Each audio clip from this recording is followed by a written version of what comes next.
স্কুলে মেধার স্বাক্ষর রেখে একের পর এক কৃতিত্বপূর্ণ সার্টিফিকেট এনে দেওয়ার আশ্বাস দিয়েছিলেন চট্টগ্রামে ছাত্র জনতা অভ্যুত্থানে নিহত ফয়সাল আহমেদ শান্ত। সেই শান্ত দেশের জন্য জীবন উৎসর্গ করে যে অনন্য সার্টিফিকেট এনে দিলেন, তাতে হয়তো দেশ পুনর্গঠন করা যাবে, কিন্তু তার মায়ের চোখের জল থামানো যাবে না। ইবেন মিরির রিপোর্ট।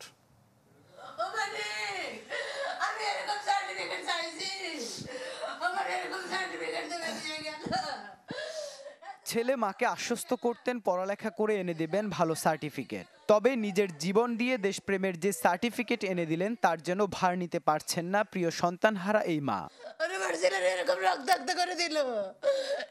ফয়সাল আহমেদ শান্ত চট্টগ্রামের এমইএস কলেজের এই শিক্ষার্থী কোটা সংস্কার আন্দোলনে গিয়ে প্রাণ দেন 16 জুলাই।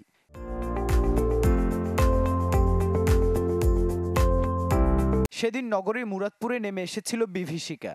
পুলিশের পাশাপাশি আওয়ামী লীগ ও সহযোগী সংগঠনের নেতাকর্মীরা বেপরোয়া গুলিবর্ষণ করলে রাস্তায় লুটিয়ে পড়েন শান্ত।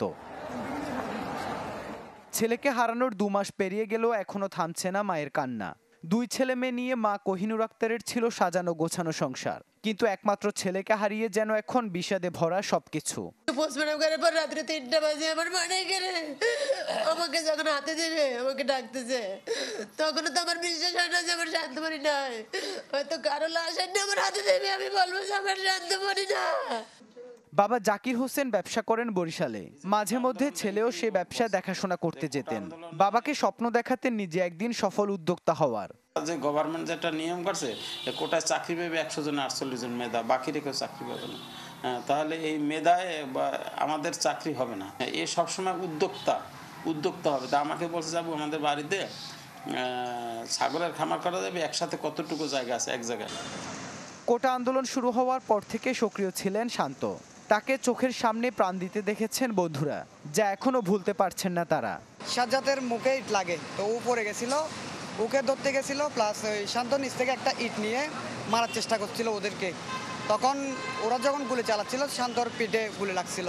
ছাত্রলীগ মানে হয় স্টুডেন্টের পক্ষে বলবে, আদারওয়াইজ যদি বিপক্ষে থাকে ওদের কোনো রাইট নেই যে ওরা স্টুডেন্টের গায়ে হাত তুলবে, এটা ওদের কোনো রাইট নেই। কিন্তু ওরা কি করছে, ওরা স্টুডেন্টকে হাত তুলছে, মেয়েদেরকে পর্যন্ত মারছে ওরা। ওর মা ওর বাবা একটা মাত্র সন্তানকে হারিয়ে কিভাবে ওনারা এখনো পর্যন্ত নিজেকে ধরে রাখতেছে। শান্ত হত্যায় ক্ষমতাচ্যুত প্রধানমন্ত্রী শেখ হাসিনা ও আওয়ামী লীগের নেতাকর্মী সহ বিভিন্ন জনের নামে আন্তর্জাতিক অপরাধ ট্রাইব্যুনালে অভিযোগ দেওয়া হয়েছে। ইবেন মির, চ্যানেল 24, চট্টগ্রাম।